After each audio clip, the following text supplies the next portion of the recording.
ไปดูดิเอ๊ะจืดแล้วครับจืดแล้วครับทำไมถึงอะไรอ่ะตรงนี้ก็มาร้อนอย่างไปยังไงสักวัน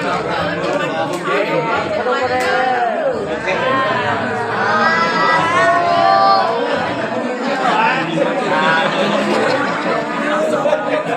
ซาเซโยซาดูซาเอาเด็กกระดูกด้วยปลาดุกอดเหยื่อ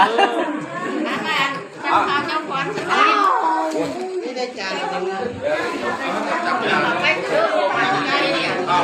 ไปพุทธไปเสี่ยวจับเข้าโยนเลยโยนเลย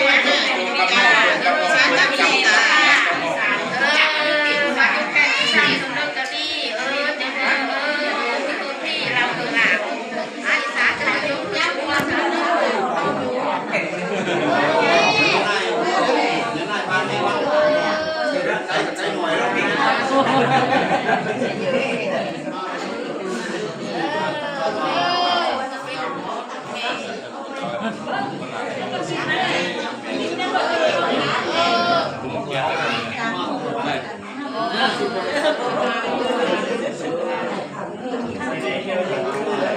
มันจะได้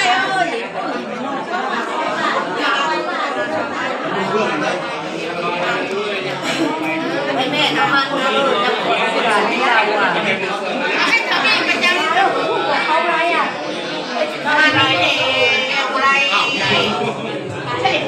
ได้ทุกวันเขาจะ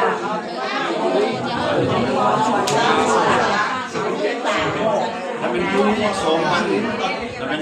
วงดูเสียดายจังไปดู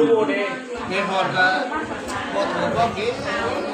เยอะไหมจะสองสามพันโอ้มีแต่ว่าออกไปจะรู้ดวงโอ้ถ้ามาตอนนี้จะดู